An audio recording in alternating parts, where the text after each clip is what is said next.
Cette rencontre d'échange et de concertation qui a réuni 3 membres du gouvernement et les représentants du bureau exécutif de la Confédération indépendante des syndicats du Tchad, CIST, vise à répondre promptement à l'inquiétude de son partenaire social par rapport à certains points de revendication contenus dans le pacte social triennal.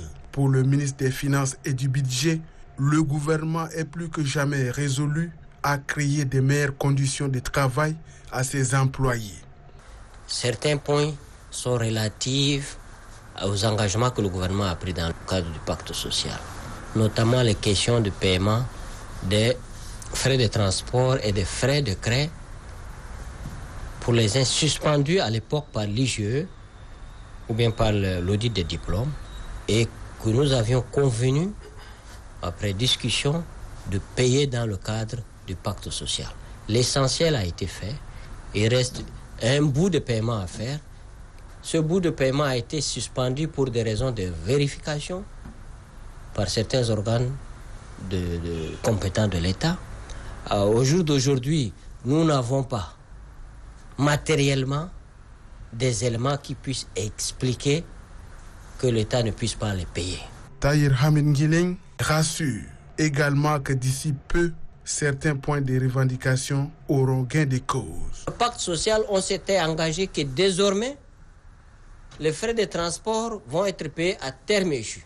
On n'a pas besoin d'autres négociations à payer.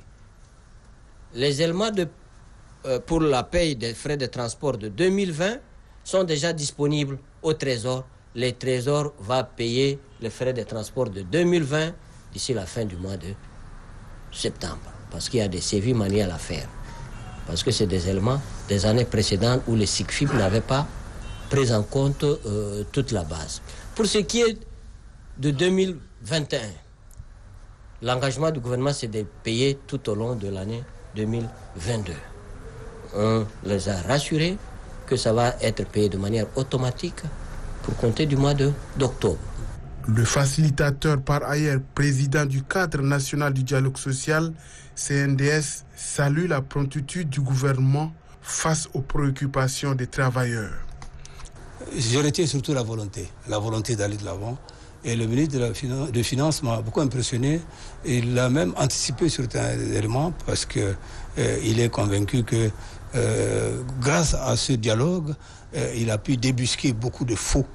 Et à tous les niveaux, au niveau des NRT, au niveau des salaires et d'autres. Et il va bientôt nous annoncer une économie importante. Le secrétaire général du CIST se dit satisfait de l'engagement du gouvernement à prendre en compte tous les points de revendication.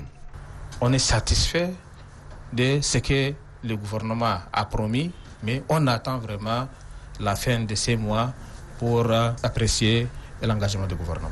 Les deux parties qui réitèrent leur volonté de respecter chacune les engagements pris se sont séparés dans un climat de satisfaction.